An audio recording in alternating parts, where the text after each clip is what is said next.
Desde que estaba predicando, de hecho, déjeme decirle, Dios me estuvo hablando sobre algo que quiero hoy predicar y enseñar. Vamos a tomarlo como una segunda parte de este tema.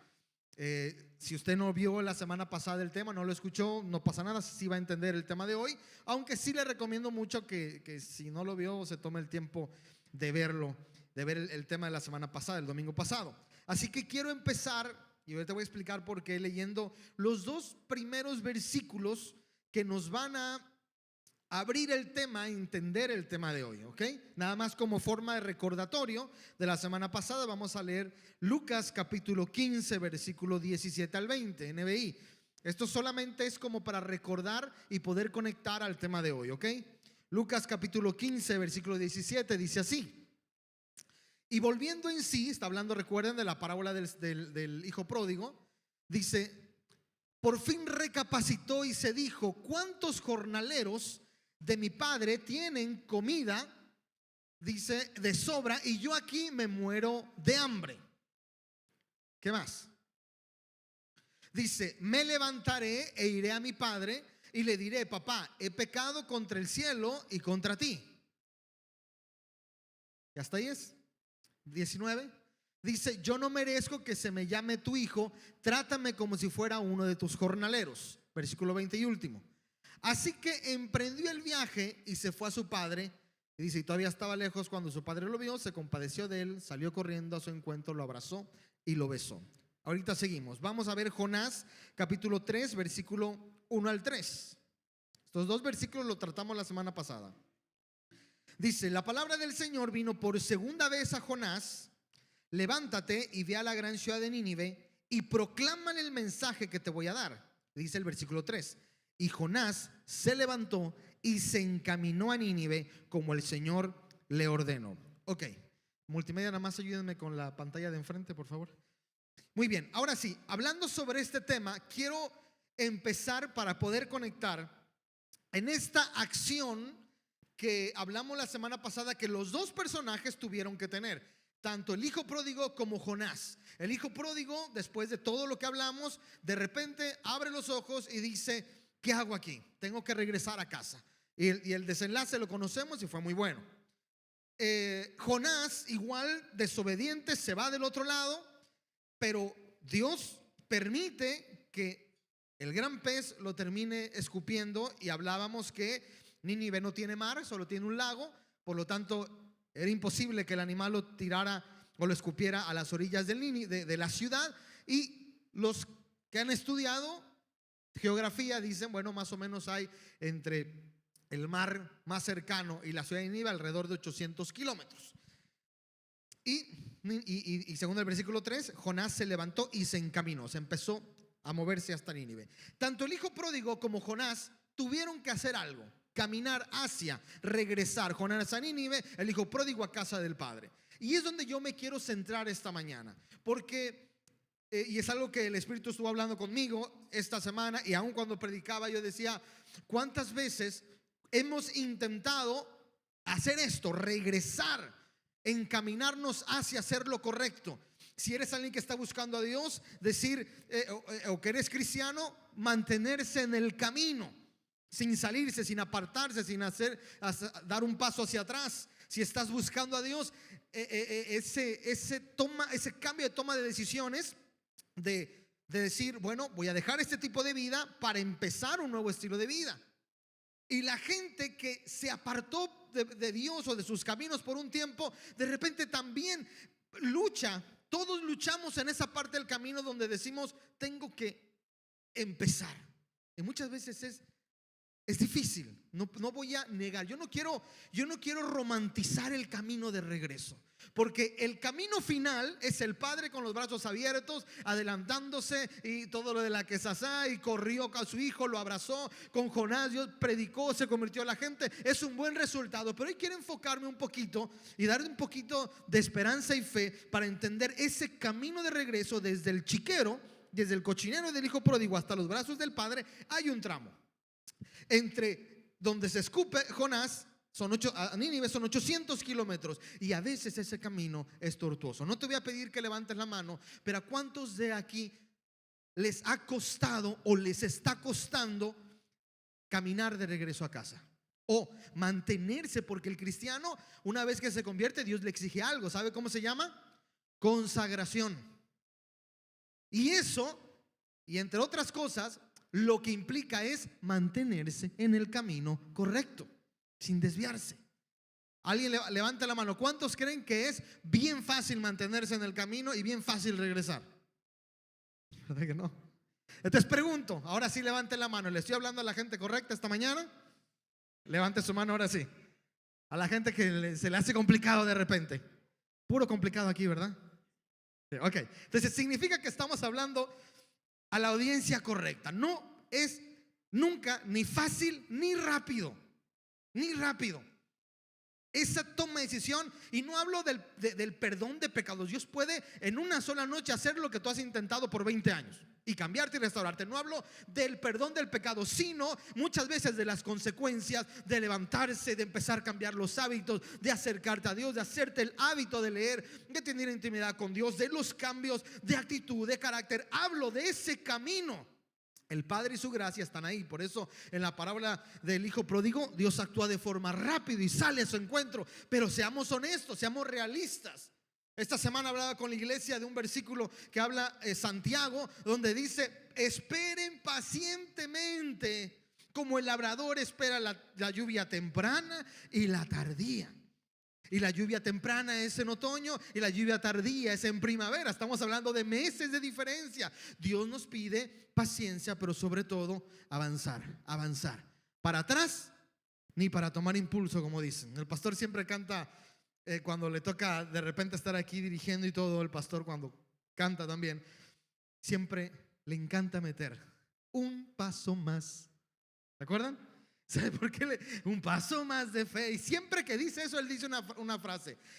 Mientras todos están cantando, dice: es tiempo no de gatear, es tiempo de correr, de mantenerse en el camino. Un paso más hacia el frente, para atrás no, al frente, ¿cierto o no?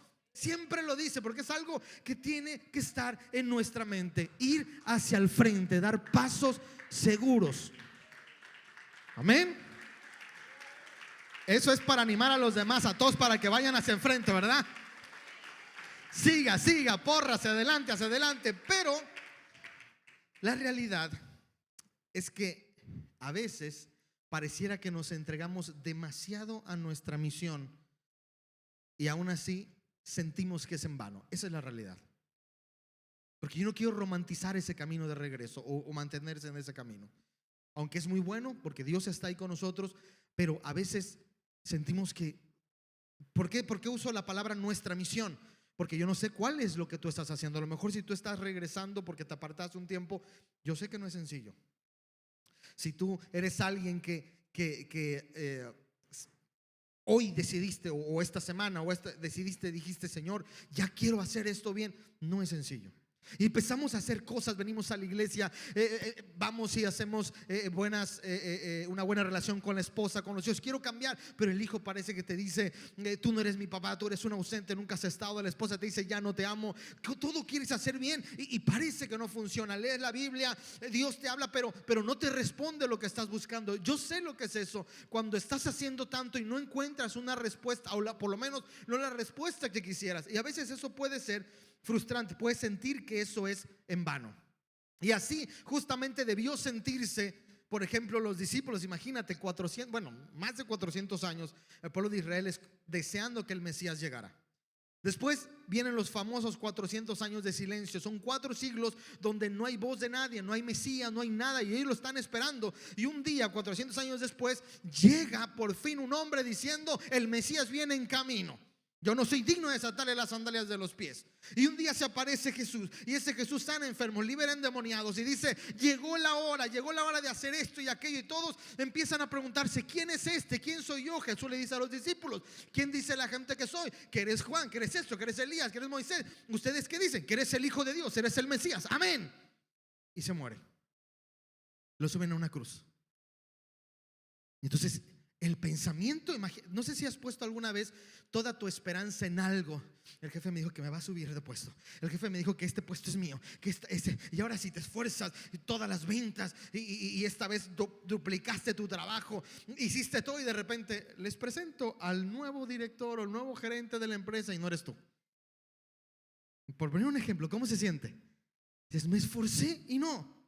De repente vas y las flores, el chocolate, y estás ahí hablando con la chica, con el chico, y te veo solo como amigo, ¿no? Todas esas cosas donde ponemos una confianza, a lo mejor son cosas banales o superficiales o efímeras, pero ahí están. Pero ¿qué pasa cuando pones toda tu fe que por fin Israel va a ser libre de la esclavitud, libre de la opresión romana, libre de esto? Entonces viene y él mismo se presenta como yo soy el Mesías, pero ellos no entendían y muere. Son 3 días donde Jesús no aparece, donde tú estás orando, Señor, es que ¿dónde estás? Quiero respuesta. Hay silencio. Pero al tercer día Jesús resucita y por fin renace la esperanza. Pero esos 3 días, esos 800 kilómetros de Jonás, ese camino de regreso, es un camino que nos llena de dudas, y de eso quiero hablarte. Quiero hoy que Dios me dé la gracia para explicar dónde está Dios mientras esto suceda, para que tú no te quedes a mitad del camino, que te sigas esforzando. Amén. Es importante que podamos entender. Entonces, algo que te voy a decir, si te gusta anotar, quiero que lo anotes. En el reino de Dios, el fracaso nunca es definitivo. En el reino de Dios, el fracaso nunca es definitivo. Ojo, estoy diciendo en el reino de Dios. Si haces cosas fuera de la voluntad de Dios, Dios puede redimirlo, pero la historia es diferente. Pero lo que parece que Dios no está contestando, Dios no está hablando contigo. Mira, la parábola del hijo pródigo, para los que están anotando lo repito, el fracaso nunca es definitivo. En el reino de Dios el fracaso nunca es definitivo. La parábola no te relata el camino a casa, pero te dije que estaba en un país lejano. Si tú estuvieras en Estados Unidos y tuvieras que regresar a Cancún sin dinero, sin ropa, sin amigos, sin conexión con familias, ¿qué tanto tendrías que hacer para regresar desde allá hasta acá? Es tortuoso el camino. Y el camino espiritual a veces lo sentimos así. Pero la Biblia dice que cuando Jesús estuvo, lo enterraron lo sepultaron en un sepulcro, le pusieron una roca gigante. Pesaba, la tenían que mover entre varios. Nada más para que sepa, los romanos ponían una cuerda alrededor de la piedra, o sea, cubrían toda la piedra, y justo en una parte le ponían cera y le ponían el sello, para que no se pudiera, para que el sello, la cera y eso al final no es tan fuerte, aunque le echaran mucha. Entonces ahí ponían el sello. Si alguien, es como hoy cuando vas a una escena del crimen y que dice clausurado y lo ponen entre la puerta, para que si abras y la rompes estás violando el sello. Y hoy por hoy es un delito federal, es muy grave. En aquel tiempo te podían asesinar, te podían matar si tú cortabas la cuerda o el puro sello lo rompías. Era muy malo. Entonces cuando a Jesús lo sepultan, ponen una roca muy grande, muy pesada, imposible que lo mueva un solo hombre, y probablemente 2 tampoco, eran varios, la giraban, le ponían una cuerda alrededor, le ponían un sello, echaban cera y le ponían el sello romano, y aparte afuera ponían una guardia o ponían varios soldados romanos armados hasta los dientes. Entonces era imposible que alguien llegara y robara el cuerpo sin tener que enfrentarlos. Pero la Biblia dice, y nada más te lo voy a relatar para que podamos por lo menos meternos en el ambiente. En Mateo 28:2 dice, Mateo 28:2 dice, sucedió que hubo un terremoto violento porque un ángel del Señor bajó del cielo.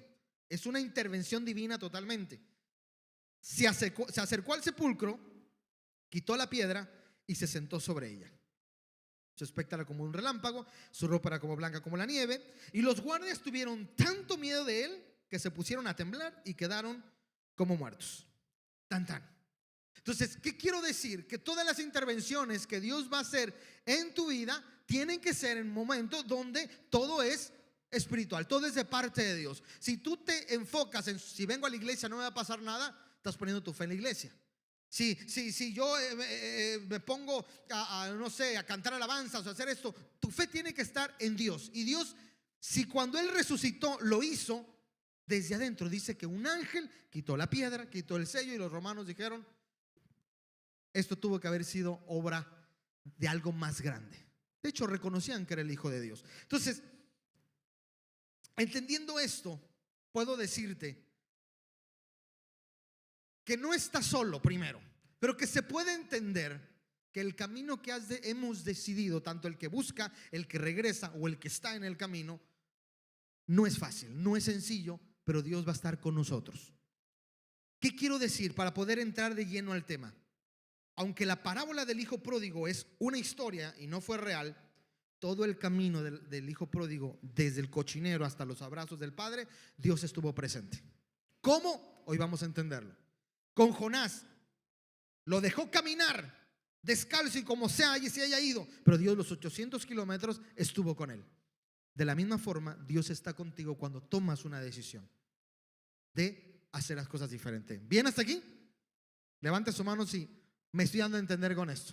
Amén. Ok, entonces vamos a entender algo. Yo quiero que me acompañe a conocer la historia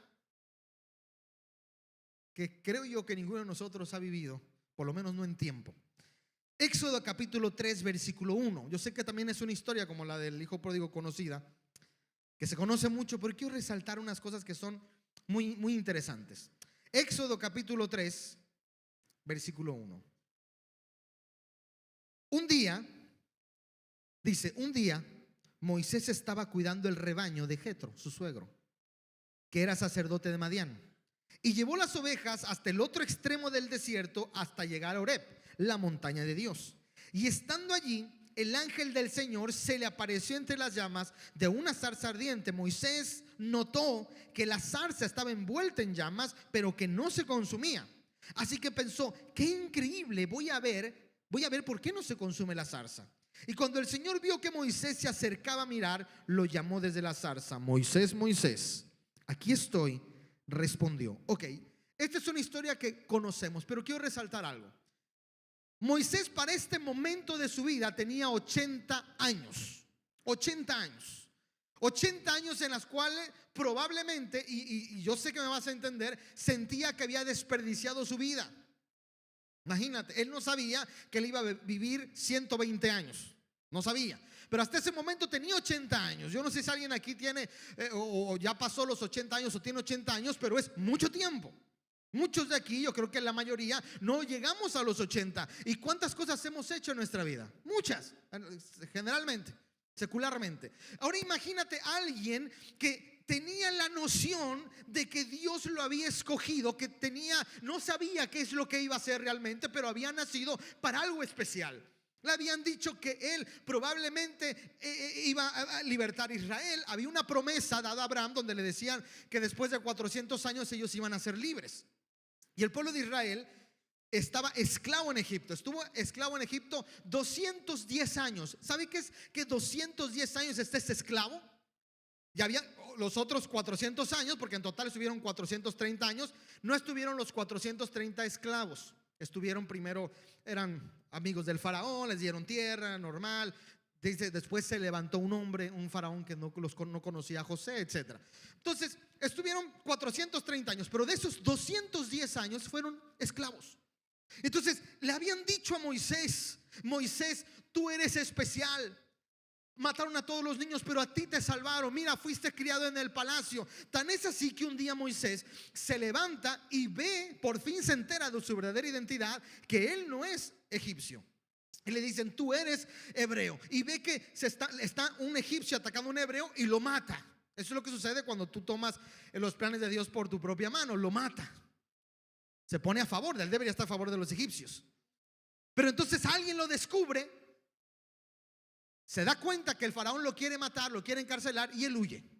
Cuando él mata vamos a leer todos esos versículos en un ratito, pero cuando él mata al egipcio, ahora Moisés tenía 40 años. 40 años tenía. Y después de ahí él huye y llega a una tierra llamada Madián y está otros 40 años. Son 80 años de la vida. Yo quiero que analices cuánto tiempo, cuántos años, cuántos meses has estado en alguna situación donde quieres servir a Dios, donde sabes, por lo menos durante los últimos 40 años, Moisés sabía que Dios lo había escogido, le habían dicho, Dios te escogió para algo. ¿Y cuántas veces te dicen, es que Dios tiene un plan para ti? Levanta las manos cuando tienen una promesa de Dios. ¿Cuántos saben que Dios los hizo por algo? ¿Cuántos saben que todos los que estamos aquí no es porque nosotros queremos, sino porque Dios en su misericordia nos tiene aquí? ¿Alguien dice amén? Pero ¿qué sucede cuando dices, pero me esfuerzo, pero lo hago? Yo siento que hice bien, defendí al pueblo de Israel, pero me están persiguiendo. La pregunta es, ¿dónde está Dios? Y Moisés se va y está 40 años en el desierto, 40 años. A veces Dios no nos responde por 3 días. Y Dios, ¿dónde estás? Si no te importo, quítame la vida. Señor, ¿por qué no me contestas? Estoy leyendo y no me habla, Señor. ¿Por qué no hay una respuesta? Hay tantas personas que dicen, es que mi pareja me dejó y quiero que regrese a mí. Por favor, Señor. Señor, ya, Señor, ya, Señor, ya. Una semana después, yo le voy a marcar, yo la voy a obligar, porque si no el fuego va a caer del cielo y la va a destruir o lo va a destruir. O sea, nos desesperamos. Él estuvo 40 años. ¿Tienes 40 años? ¿Hay quienes aquí, me incluyo, no tenemos 40 todavía? Y hemos hecho mucho en esta vida secularmente, o sea, ya crecimos, estudiamos, fuimos a la escuela, trabajamos, es mucho tiempo. Imagínate 40 años vivir como un zombie creyendo que Dios no está al pendiente de mí. ¿Qué es lo que empezamos? ¿Qué es lo que el cuerpo nos pide? ¿Qué es lo que nos pide el cuerpo? Empieza a hacer otra cosa. Olvídate de Dios. Ya no camines de regreso a casa. Imagínate, el hijo pródigo está en un país lejano, dice, iré a casa de mi padre. Oh, qué romántico, se levanta. Pero a lo mejor 1 kilómetro le dolían los pies. A lo mejor le entró la depresión. Yo debería tener caballo. Yo debería tener dinero. Hay gente que leía antes la Biblia y Dios le hablaba y adoraba a Dios, y dice, no me salen ni las lágrimas, no puedo adorar a Dios, no me siento en paz, no me siento bien. Y Señor, ¿dónde estás? Pero estoy esforzándome, pero al mismo tiempo mira los problemas. Y llega un punto donde empezamos a entrar en un estado de zombie, donde despertamos, comemos, dormimos, leemos Salmo 23 o Salmo 90, lo repetimos otra vez, volvemos a levantarnos, vamos a la iglesia, el miércoles regresamos a casa, vamos a trabajar, regresamos. En algún momento Dios me va a hablar. Y nos empezamos a olvidar. 40 años lo había perdido todo. Después de ser el príncipe de Egipto, perdió la paciencia, era un criminal, era fugitivo.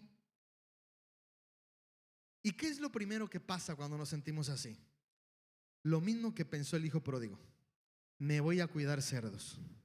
Porque antes del hijo pródigo regresar a casa del padre, cuando lo perdió todo, lo normal es que, bueno, rápido voy a ver cómo me arreglo. Pero la mayoría de nosotros, ¿qué hacemos? ¿Qué decimos? No, pues ya no hay esperanza. Mira, yo ya pequé mucho. Mira, yo ya me alejé de Dios. Mira, yo no creo que Dios tenga paciencia. O sí quisiera, pero no tengo la fuerza. ¿Y qué hacemos? Nos vamos a cuidar cerdos. ¿Qué hizo Moisés? Se fue a cuidar ovejas. Se buscó una muchacha bonita llamada Séfora y luego se puso a cuidar ovejas. 40 años. Nosotros hoy recordamos la historia de un Moisés libertador, pero en esos 40 años, si tú no tienes cuidado, puedes perder tanto la esperanza y la fe de decir, bueno, voy a la iglesia para ver, pues para no sentirme tan mal, pero no creo que Dios tenga algo para mí. Ese camino de regreso puede ser complicado. Y te voy a decir una cosa. Esos 40 años para Moisés creyó que era una cadena perpetua. 40 años de cárcel por haber matado a un egipcio. Pero realmente era una libertad condicional. ¿Sabes qué es la libertad condicional? Cuando lo dejan a alguien salir, le dice, pero vas a estar durante 3 meses, 5 meses firmando, viniendo aquí a la corte, por decirlo de alguna forma, para que veamos que te has convertido en alguien de bien. Y Moisés fueron 40 años donde, ¿qué más voy a hacer? Yo repito, yo no sé cómo te puedas sentir el día de hoy. Yo no sé cómo te sientas hoy. Yo no sé cuál es tu estado hoy, pero sí te puedo decir una cosa. Aunque seas forastero, criminal, etcétera. Porque Moisés además dice que llegó a la tierra de Jetro y era un arrimado ahí. Tenía hijas y se casó con una de ellas, pero estaba ahí. Le dijeron, bueno, a cambio de comida y de cuidar a tus hijas, pues me caso con una y vivo aquí. Pues adelante, no tengo hijas.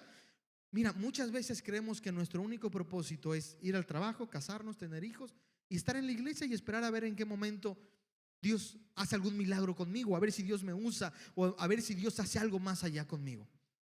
Y eso es lo que pensó Moisés. El hijo pródigo por lo menos es una parábola, pero la historia de Moisés es muy real.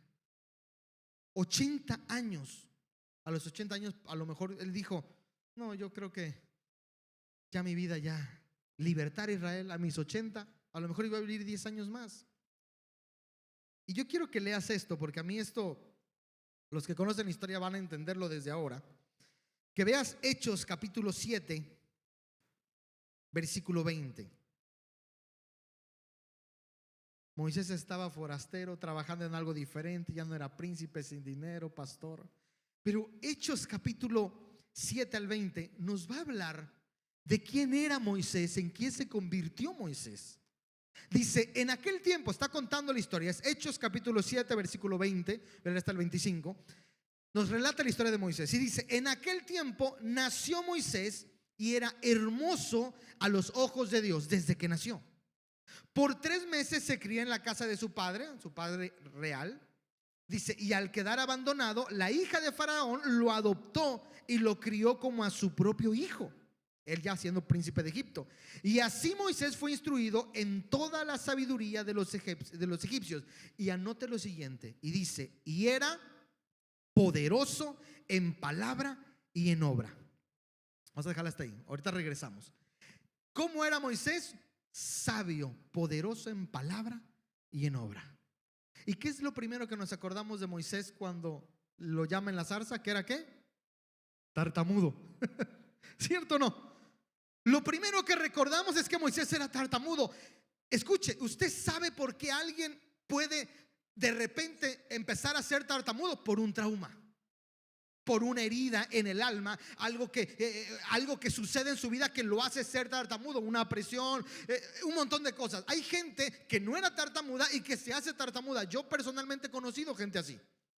Y lo primero que resalta Hechos es que Moisés era alguien sabio, poderoso en palabras. Me imagino que se paraba en el palacio del faraón y decía: hoy voy a hablar acerca del Dios fulano de tal. Y todos, wow, qué palabra, qué líder, qué hombre, con qué autoridad se para. Ese es un líder, el siguiente faraón. A lo mejor alguno pensó, y alguien decía: no, él es adoptado, él no. Pero dice que él era sabio y poderoso en palabra. Entonces imagínate a alguien que es tan talentoso, tan usado en la forma en lo que hace, y de repente, yo quiero que te imagines a Moisés y al mismo tiempo te imagines a ti en el desierto con una vara, pensando: ¿qué hago aquí? Juntaba las ovejas y a ver, les voy a contar una historia, a ver si sigo teniendo esta. Estaba frente a ovejas. Y si alguna vez tú te has encontrado en una situación así, donde sientes que Dios se ha tardado en responderte, en cambiar tu carácter, tu forma de vida, si eres cristiano, en un llamado, en desarrollar un ministerio, un don, a veces uno se siente con un callado, con una ropa de pastor, diciendo: ¿qué hago aquí? ¿Por qué no he llegado hasta donde creo que yo debía haber llegado? Hasta el abrazo del Padre, hasta Nínive, hasta desarrollar lo que Dios tiene para mí. ¿Por qué? Era sabio, poderoso en palabras. Y luego continúa diciendo, versículo 23: cuando cumplió 40 años, Moisés tuvo el deseo de visitar a los hermanos israelitas, y al ver que un egipcio maltrataba a uno de ellos, acudió en su defensa y lo vengó matando al egipcio.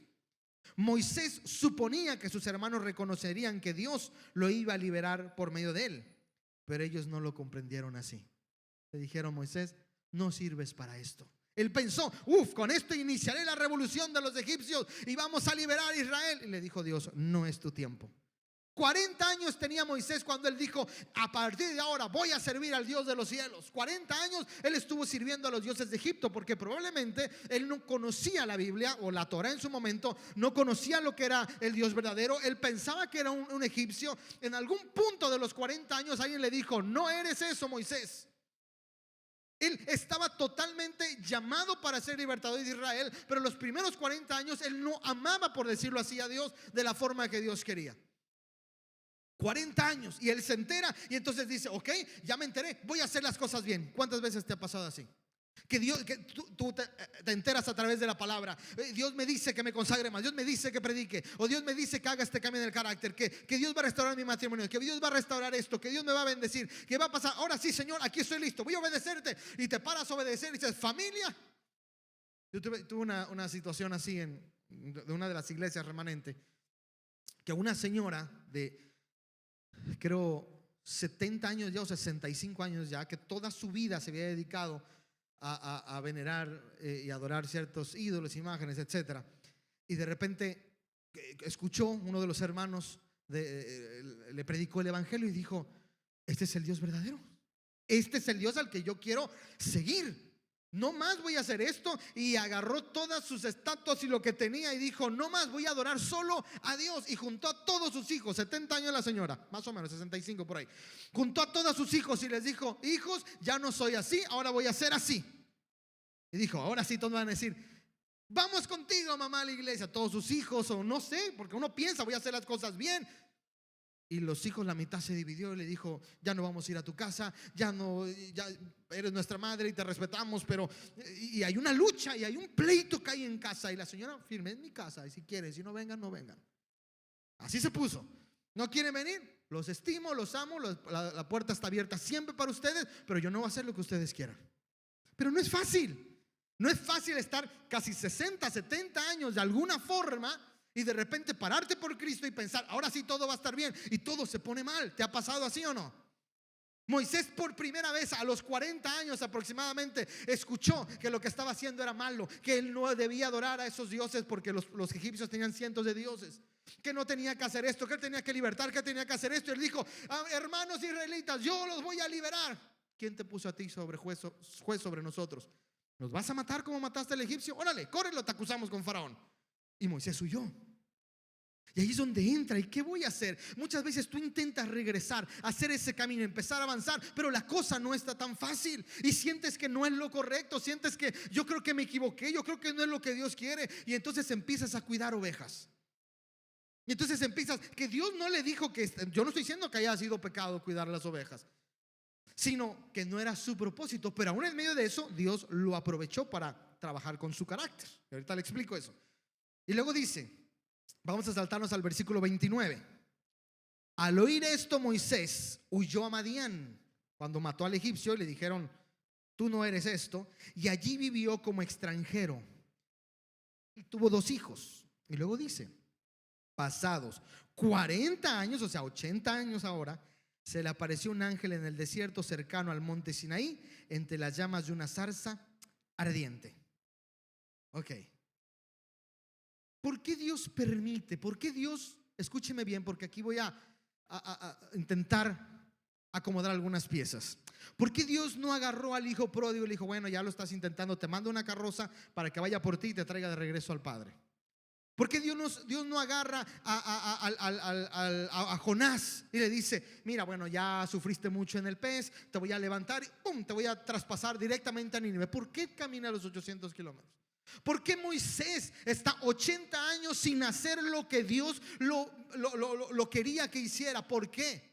Porque Dios va a usar cada situación de tu vida para formarte, para hacer cicatrices que te hagan fuerte, para hacer ese carácter. Aunque las decisiones que tú hayas tomado no sean las correctas, Dios los usa para formarte, para moldearte, para enseñarte que todo eso sirve para hacer quién eres. ¿De qué le sirvió a Moisés estar 40 años en el palacio? Para saber cómo hablar, para estudiar los protocolos del palacio real, para conocer cómo conducirse ante el faraón. Él conocía toda la cultura, 40 años la conoció, porque se iba a enfrentar, usted conoce la historia, ante el faraón de las plagas de Egipto y lo que conocemos.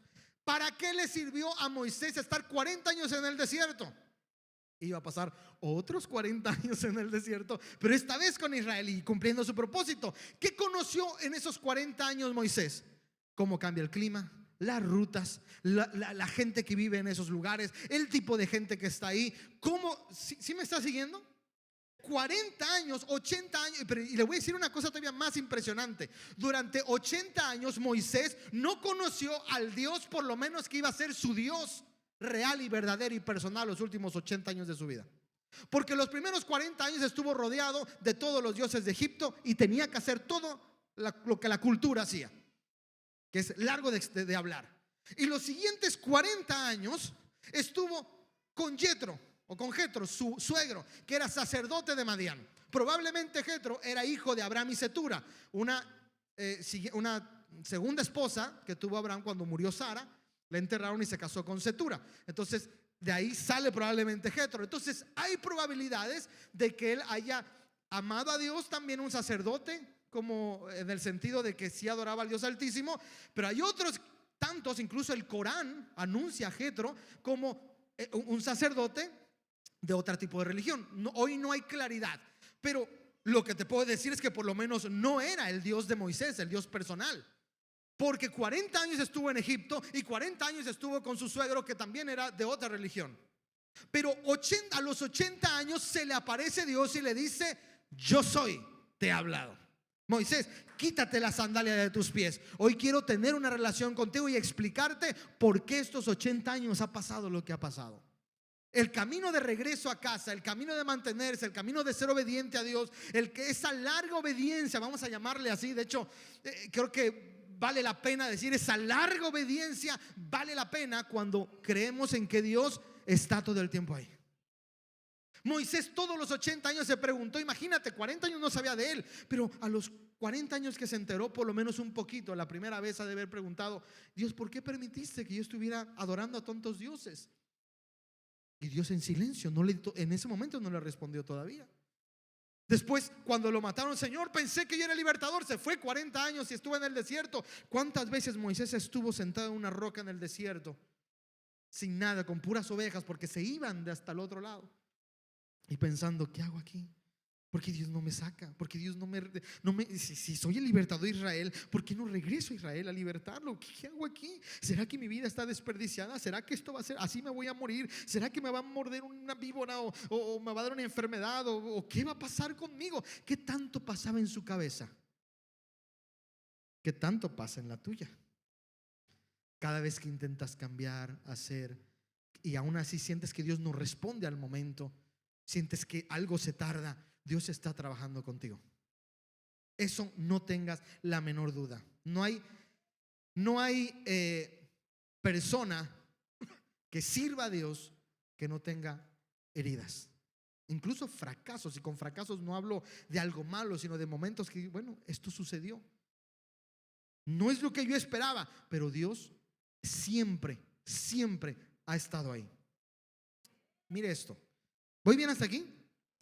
Segunda de Corintios 2:14. Le voy a explicar algo. Estoy poniendo algunas piezas para que entendamos al final dónde está Dios estos 80 años de Moisés. ¿Dónde está Dios durante el camino del hijo pródigo? ¿Por qué no lo lleva? ¿Por qué no le responde ya? ¿Dónde está Dios cuando los 800 kilómetros de Jonás? Segunda de Corintios 2:14 dice así: sin embargo, gracias a Dios que en Cristo siempre nos lleva triunfantes, y por medio de nosotros esparce por todas partes la fragancia de su conocimiento. ¿Qué está hablando Pablo aquí? Ahorita regresamos con Moisés, pero aquí dice: gracias a Dios que en Cristo siempre nos lleva triunfantes. Cuando nosotros entendemos o hablamos de triunfante, entendemos que nos dio la victoria y avanzamos, pero Pablo no está hablando de eso. Pablo está hablando de una tradición romana que para la iglesia de Corinto y todos los que estaban bajo el gobierno de Roma era muy conocido. El camino triunfante o el día triunfante era cuando el pueblo, el imperio romano ganaba una batalla, agarraban a los vencidos, los amarraban con cadenas, les ponían, bueno, cada quien lo hacía de su forma, y los ponían prácticamente semidesnudos, descalzos, y los hacían caminar por un camino triunfante. ¿Okay? Entonces, ¿qué es lo que hacía? Le voy a leer nada más el recorrido turístico que hacía el ejército romano cuando traían gente vencida. Empezaban esto es real, todos estos lugares usted lo puede buscar en Google y les la va a arrojar cómo se ven actualmente incluso. Empezaban en el Campus Martius y luego a través del Circo Maximus pasaban a través. Luego iban alrededor del Palatine Hill y lo rodeaban. El Palatine Hill es si alguien vio, por ejemplo, Ben-Hur y la carrera de caballos, así, era algo así como un poco semi ovalado, pero grandísimo. Y iban por alrededor del Palatine Hill. Luego pasaban por el arco de Constantino. Luego iban a lo largo de la vía Sacra. Luego hasta el Foro Romano y terminaban en la colina del Capitolio. Entonces, eran, creo, 7 lugares. Todo ese recorrido iban ellos, ganamos, ganamos. Y la gente le aventaba tomates podridos, verdura podrida, orines. Bueno, y el pueblo romano iba, ganamos, y lo hacían por el Capitolio, por la vía Sacra. O sea, 7 lugares, era largo, y toda la gente decía, este es el camino triunfante, hemos vencido, somos el mejor imperio que existe. Pero cuando Pablo dice en Corintios, dice, gracias a Dios que en Cristo siempre nos lleva triunfantes, nos cambia la jugada. Porque, ¿qué crees? Porque Dios no nos dice que nos va a llevar así, sino que nos dice, te llevaré por el valle de sombra y de muerte, pero yo estaré contigo. Dice, aunque andes por fuego, en agua, no te quemarás ni te ahogarás, pero yo estaré contigo. ¿Sí me sigue? Dice, aunque ande en valle de sombra y de muerte, no temeré, tu vara y tu callado. Conocemos la historia. Y lo que más claro nos deja Dios es que hay una vía que hoy se conoce, sobre todo la iglesia tradicional mexicana lo ha hecho muy conocida, como la vía dolorosa. ¿Has escuchado esa? Todo el camino. ¿No? ¿Qué crees?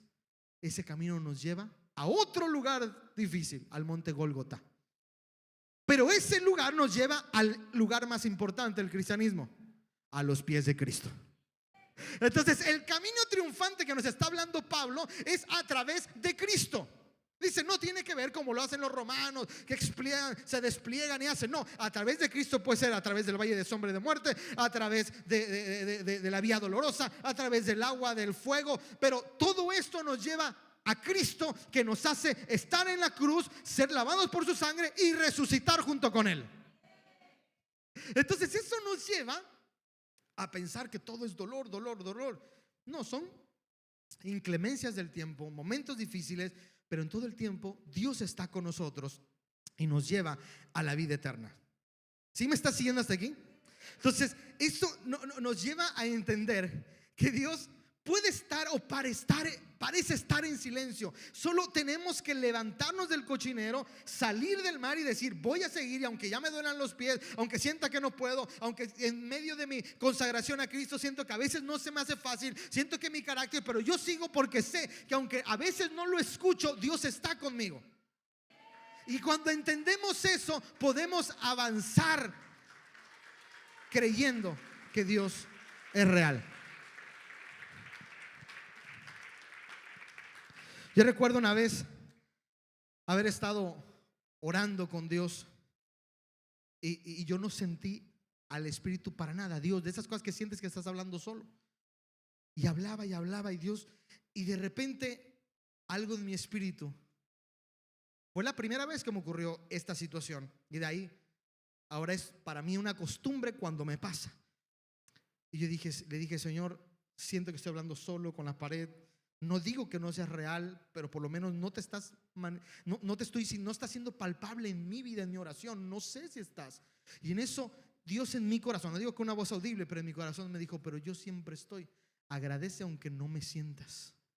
Y entonces en ese instante mi oración cambió y empecé a decir, Señor, no te siento. Parece como si estuviera hablando solo, pero tú todo el tiempo estás pendiente de mí.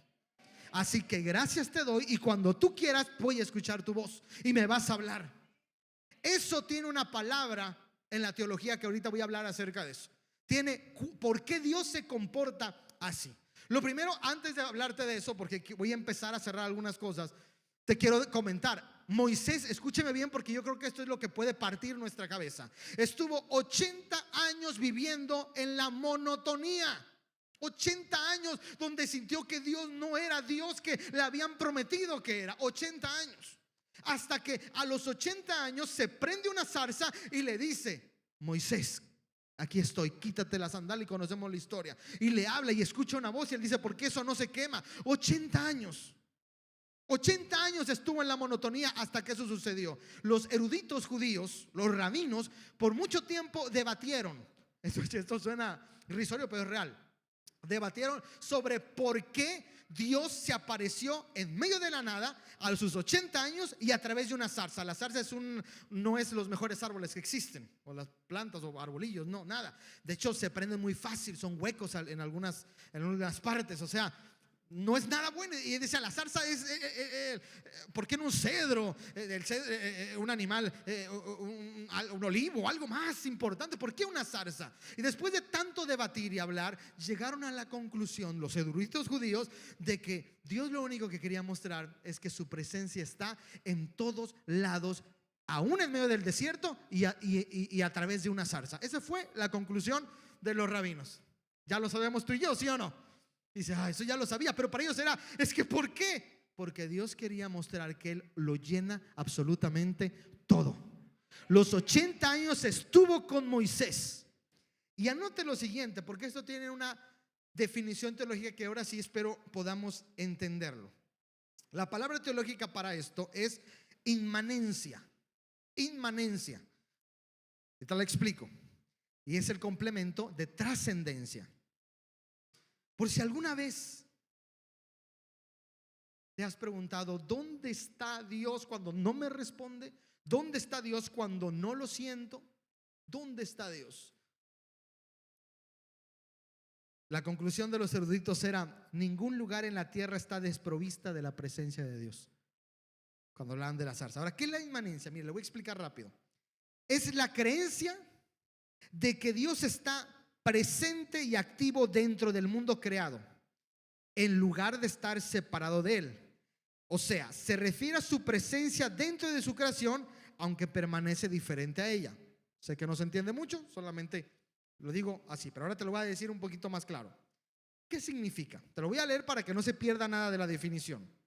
La inmanencia se refiere a lo que está en el interior de algo, inherente a su ser, como una propiedad que permanece en sí misma, en contraste a la trascendencia, que significa ir más allá, superar los límites de algo o estar determinado desde algo exterior, significa ir más allá. Entonces, supera los límites de algo o está determinado desde el exterior. En palabras más mexicanas, la inmanencia es ese atributo de Dios que hace que dentro de su creación Dios esté inmerso adentro todo el tiempo en todo lo creado y al mismo tiempo esté en su trono. Eso es el atributo de Dios. ¿Qué significa? ¿Qué podemos entender? Que aunque Dios esté en silencio, Él está ahí. En la zarza, en el gran pez, en el agua, en el valle de sombra y de muerte, en el desierto, en lo difícil, en la prueba, en la depresión, en la ansiedad. Sí, también ahí está Dios. Ahí está metido. Esa es la inmanencia de Dios. La inmanencia de Dios significa que está ahí, pero a veces está en silencio porque tiene que pasar por un proceso de carácter donde Dios dice: no te dejo solo, ahí vas a estar, ahí voy a seguir. Al mismo tiempo que es inmanente, que sería el adjetivo calificativo, está inmanente, está trascendente. Está en lo alto viendo todo, porque Él es omnipresente, omnisciente, poderosísimo. O sea, si entendemos qué es esto, entonces, si tú te preguntas ¿dónde está Dios? Siempre está ahí. Porque Dios lo llena todo. Dios lo llena todo. Dios estaba en la zarza aún antes que se encendiera. Dios estaba, o sea, siempre está. Que el diablo nos quiera hacer dudar de que Dios está allá y cuando lo necesita, bueno, voy a ver. No, Él está, pero a veces está callado. Está en silencio. ¿He escuchado esto que dice, esta alabanza que es muy conocida, que dice: aunque cuando Él está en silencio es porque está trabajando? Esa es un Dios inmanente. La inmanencia de Dios es: Dios está en todo. No es como el panteísmo. El panteísmo dice que Dios es todo. Entonces esto es Dios, la cucaracha es Dios, y eso es Dios, y todo es Dios, porque Dios, no. Por eso es importante hablar también de la trascendencia, que es: Dios está en todo, pero también está fuera de ella. O sea, no es parte de la naturaleza. Ahora, uno puede, entiéndase, No significa que todos sean hijos de Dios, porque hijo de Dios es el que obedece su palabra y sigue sus mandamientos. No creas que porque Dios, al ser creado y lo llena todo, no significa que por eso todos son hijos de Dios. No, significa que está presente, significa que está al pendiente de. Y al momento que tú dices, o sea, Dios está ahí incluso cuando tú no lo quieres escuchar. Mientras el hijo pródigo está gastando toda la fortuna, tirando todo el dinero, haciendo lo que quiere, Dios ahí está. No está de acuerdo y lo quiere transformar, pero Dios ahí está, viéndolo todo, estando en todo momento. Cuando él está ahí tirado en el cochinero, ahí metido está Dios diciendo, a ver en qué momento este cabeza dura voltea al cielo y dice, Señor, sácame de aquí. Y cuando él se levanta y dice, me levantaré, iré a mi padre, Dios dice, eso, vamos, voy contigo todo el tiempo. Eso es un Dios inmanente que está todo el tiempo ahí, aunque esté callado.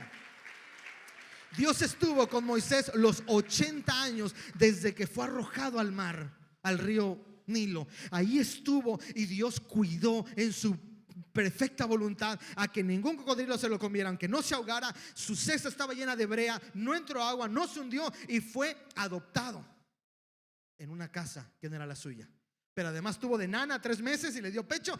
¿Quién estuvo embarazado de él? O sea, Dios todo tiene el control, aunque no se manifiesta. Aunque Moisés pensó 80 años, ¿qué hago aquí, Señor Dios? Yo aquí estoy todo el tiempo. Pero cuando él decidió rebelarse, dijo, Moisés.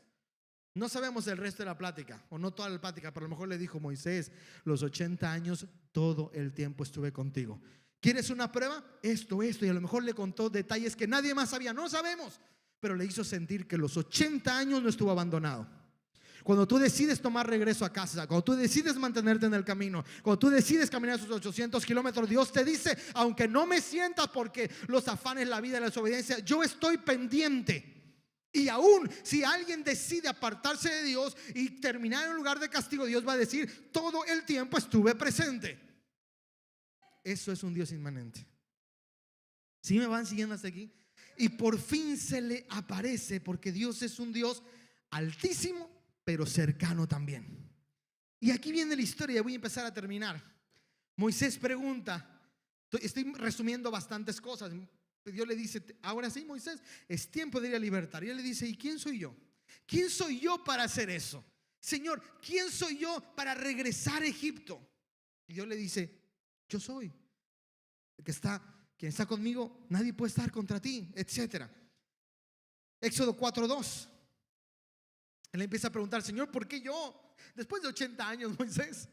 Pero te voy a explicar cómo te voy a... Yo estoy contigo. ¿Qué tienes en la mano?, preguntó el Señor. Una vara, respondió Moisés. Tírala al suelo, ordenó el Señor. Moisés tiró la vara al suelo y esta se convirtió en una serpiente. Y Moisés trató de huir de ella, pero el Señor mandó a que la agarrara por la cola. Y en cuanto Moisés agarró la serpiente, esta se convirtió en una vara en sus propias manos. Esto es para que crean que yo, el Señor, el Dios de sus antepasados, Dios de Abraham, Isaac y de Jacob, me ha aparecido a ti. O sea, te ha aparecido a ti. Ahora, aquí lo más importante e interesante es que nada es una casualidad. ¿Por qué Dios le dijo a Moisés que tirara la vara? Porque en ese momento, escúcheme bien, la vara era la identidad de Moisés. Moisés no existía si no existía esa vara. Después de 80 años, él había creado una vida, una rutina, un llamado, si quieres llamarle de alguna forma, que giraba alrededor de una vara. ¿Por qué? Porque la vara le daba trabajo y le daba provisión, le daba alimento. Porque la vara lo defendía cuando alguien quería robar. Él agarraba como ninja su callado, su vara, y con eso golpeaba. Su vara hacía que cuando una oveja se escapaba, le agarraban de la pata con el callado y lo jalaban para que no cayera en el precipicio. La vara era el sustento, la seguridad, la provisión. Toda su rutina, toda su vida ahora giraba al torno de una vara. ¿Se dio cuenta de eso? Todo giraba alrededor. Y Dios le dijo, y Moisés había dicho, bueno, ya que no soy libertador de Israel, entonces me voy a cuidar ovejas. Y esta es mi nueva identidad. Y Dios lo primero que le pide es, suelta el control, tira la vara. Lo primero que Dios nos va a pedir cuando, como el hijo pródigo, nos paramos es, Deja de aferrarte a aquello que te has aferrado. ¿Qué es lo que te has aferrado? Tú tienes que analizarlo y preguntarlo, analizarlo. ¿Qué es lo que no quieres soltar? Aún como hijos de Dios y como cristianos, tendemos a aferrarnos a cosas. Ay, no, es que esto, Señor, ¿qué pasa si Dios dice, hoy es el día que voy a cumplir todas las promesas, pero primero suelta el control? ¿Lo soltarías? Moisés tira la vara. Ay, Señor, pero y si me la quemas, como yo digo, esta no es la zarza. Y si se quema, ¿con qué regreso? ¿Con qué regreso? ¿Con qué me regreso? ¿Con qué me defiendo? ¿Cómo doy de comer, Señor? Es que mira, esta. Y sabes que las varas generalmente, esto otro día hablamos, cuando hablemos del valle de sombra y de muerte, lo puedo platicar, pero además las varas se iban dando de generación en generación, muchas de ellas, y tenían marcas y cicatrices, y cada rayadura y cosa tenía una historia que contar. Ya luego hablamos de eso, pero las varas tenían un por qué existir, y se pasaba cuando alguien se hacía cargo ahora y era el dueño del rebaño quien iba a estar, se pasaba, eran cosas fuertes, eran generacionales. Entonces estamos hablando de algo fuerte, y Dios le dice, tíralo, porque a partir de ahora dependes totalmente de mí. Los 80 años se acabaron para empezar tu siguiente temporada. ¿Estás dispuesto a soltar, a levantarte del chiquero como el hijo pródigo? De regresar camino a Nínive, de soltar lo que sabes, de Señor, lo que me digas que hacer, que tenga que hacer, lo voy a hacer. Si tengo que aguantar el camino de regreso, lo que me pidas. Si tengo que pedir perdón, pido perdón. Si tengo que confesar, voy a confesar. Si tengo que pedir perdonar al que me ofendó, voy a perdonar. Si tengo que dejar estos pecados, voy a hacer. Si voy a entregar mi carácter, lo voy a hacer. Lo que me pidas, voy a soltar, Señor. Si me pide que cambie de trabajo, lo que me pidas. ¿Alguien está de acuerdo? No, ese momento fue como nada. Déjame pensarlo, que se me prenda la zarza primero a mí.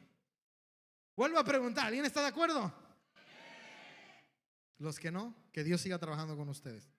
Hay un Dios para todo. Amén. Entonces la vara era la identidad. Y Moisés decía, es que solo es esto. Es lo único que tengo, Señor. Esto y las ovejas. Y conocemos la historia. Éxodo 4. Voy a terminar con este y un versículo más. Éxodo 4, versículo 10. Señor, ve a Moisés. Esto viene después de que tiró la vara y eso todavía continúa. Señor, yo nunca me he distinguido por mi facilidad de palabra, objetó Moisés. Y esto no es algo que haya comenzado ayer ni anteayer, ni hoy que te diriges a este siervo tuyo. Francamente, me cuesta mucho trabajo hablar.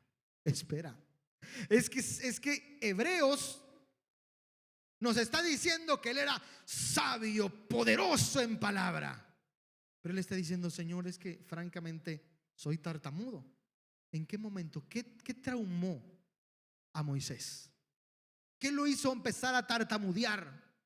No sabemos, la historia no te dice, no hay una contradicción, sino que dice, no, y a mí me encanta cómo esta versión dice, y esto no es algo que haya comenzado ayer ni anteayer. O sea, dice, ya tengo rato con esto. ¿En qué momento? Yo puedo entender esto porque he conocido gente, conocí varias personas en mi vida que no eran tartamudos, que hablaban normal, pero a través de alguna experiencia fuerte en la vida, algún accidente o se enfrentaron a alguien, empezaron a tartamudear porque entra un pánico y se traban y tartamudean muy difícil, muy fuerte. Y él dice, Señor, son 80 años, ya intenté todo, se me ha hecho difícil, he querido ser el libertador, pero no se puede, y ahora ya no, ya soy tartamudo. Y a lo mejor te esté pasando algo así. Diga, sí, yo sé que yo hay un llamado de Dios para mí, o yo sé que yo sé que hay matrimonio, pero no, eso era antes de que esto pasara.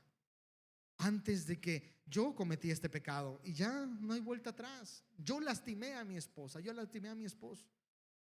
Dios me pudo haber usado antes, o Dios me pudo haber dado una respuesta antes de esto, hoy ya no. Dios pudo haberme cambiado cuando yo hacía así, pero ahora que hago esto y esto con el conocimiento, ya no.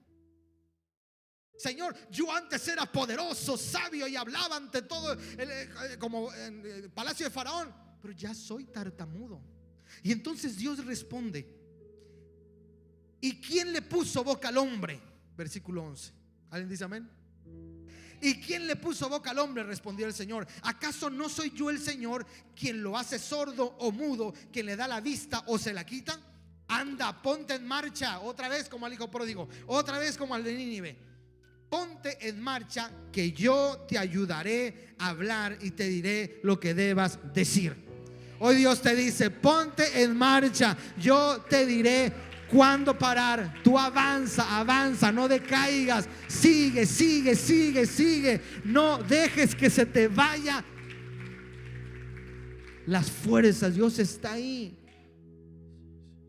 No dejes, ponte, Señor, ya no pongas excusa. Es que yo soy así, es que yo estuve en la cárcel, es que yo asesiné, es que yo soy así, yo lo que sea que hayas hecho. Hoy Dios te dice: no importa.